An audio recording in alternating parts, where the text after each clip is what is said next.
Hello everyone, Tom here. You're watching Joy en Route. Thanks for joining me on the channel today.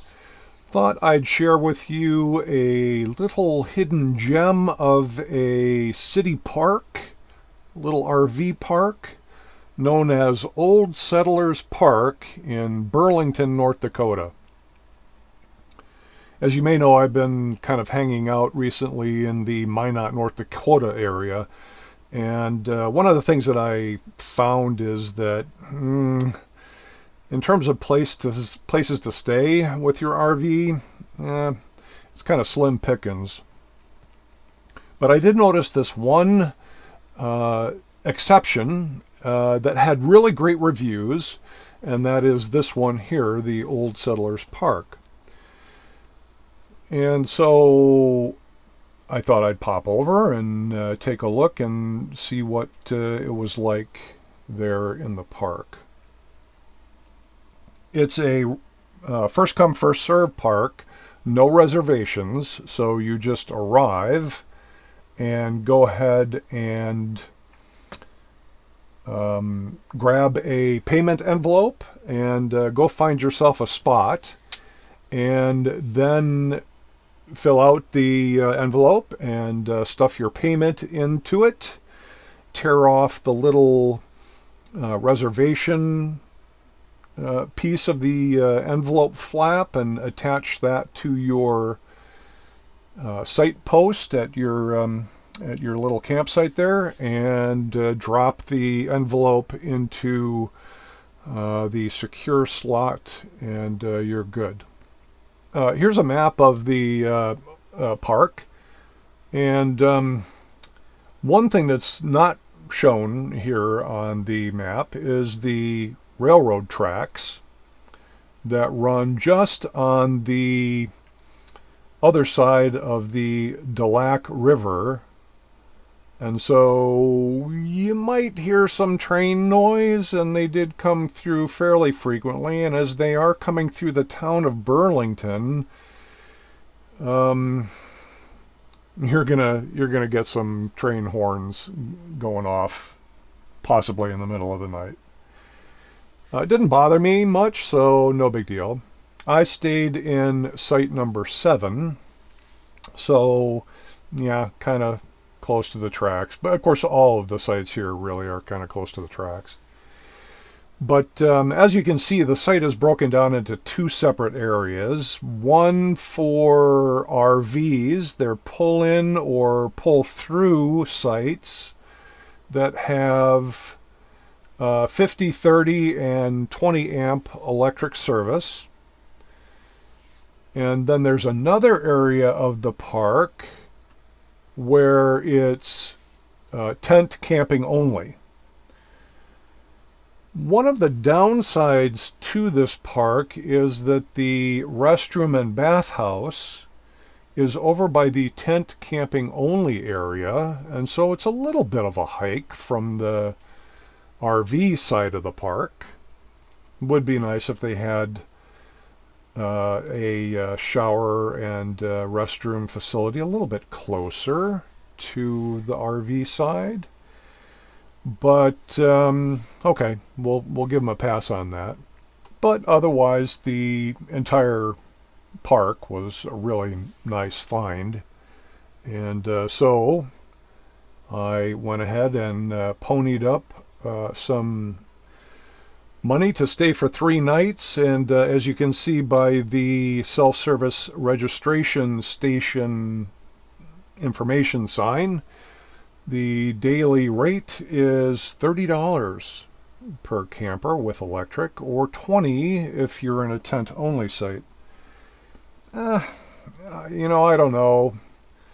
That seems a little on the high side to me. I think the reviews that I read were $20 per night. So apparently this change to $30 for the electric sites is fairly recent. Of course, rent and everything else is going up, as we all know. So there's that.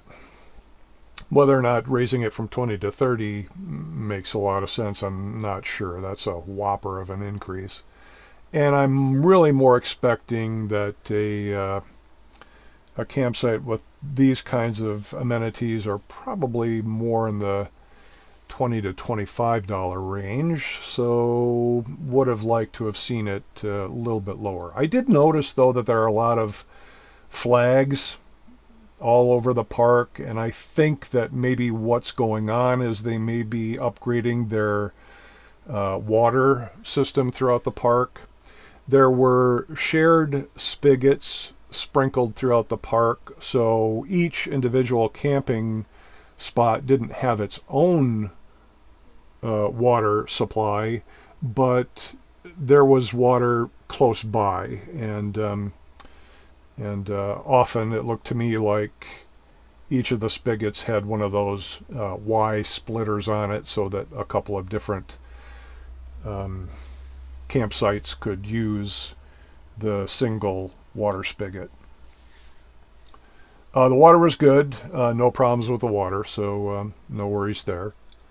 Definitely would suggest filtering any water in any park, but this water was good. The shower house and bathroom was a little rustic, and I was a little tripped up by the door, which appeared to be locked, but it turns out it's not actually locked. It's blocked open, and so the handle has been, I guess, locked so that you're not twisting it. It just, you just pull on it and the door opens. There's no door strike that's preventing the door from opening. You just pull it and it opens up.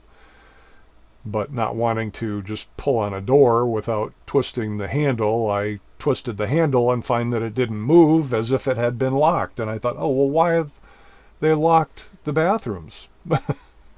Okay. I figured it out on my second pass. The shower is a little bit rustic, so, expect that, at least in the men's side of the building. I'm not sure what's going on the ladies' side, but I showered there twice in my 3-night stay, and it was not a horrible experience by any means, and it was quite hot, and the rest of the park, very beautiful, and I'll just kind of walk you around here and show you some of the sights here in the park. Beautiful little amphitheater here in case you've got some sort of an event going on and need this kind of facility. And just a note that there is a phone number listed on the signage here at the amphitheater, which you can call if there are problems with the park for any reason. And so that's a good thing. But yeah, just really beautiful little park that's nestled down in a valley, the Dakota River Valley, apparently, which you can kind of tell here by the rolling hills that kind of surround the park. Those very characteristic gently rolling hills that North Dakota is kind of famous for. And the Dakota River is a slow-moving river that I would say gets a little bit pond scummy in areas, but I think that once you've gotten any kind of additional rain input to the whole system, it kind of flushes that all out. But as you can clearly see here, the river is very slow moving and almost looks like glass on the surface without any wind to rustle it up. And I think, too, that's another thing, is that there just really wasn't much wind. It was a very, very warm few days that I was in the Minot area, and without any wind at all to speak of. And so I guess that probably helped a little bit with some pond algae blooms here on the Delac River. Cool little bridge that you could walk out onto and take a look at the river. I don't know if this is some kind of a dam to kind of widen the river upstream. Downstream it looks like it gets a little bit thinner, not as wide, but a cool little bridge, and feels a little bit weird to walk out on it. It's a suspension bridge and it's wood planks, so it kind of sways a little bit and bounces as you walk, so that's always a little disconcerting, but beautiful to come out here and look at both sides of the little dam here. So yeah, real nice little campsite, campground to come to if you're in the Minot, North Dakota area. Like I say, I was there for about 3 nights, and well, I was there for 3 nights, and there were only a couple of other campers there with me. The very first night, somebody came and occupied the campsite right next to mine, but the next 2 nights were completely clear over on my side of the park, nobody there. And so kind of a surprise to find parks that are just flat out empty, or mostly empty, so empty that it feels very very private.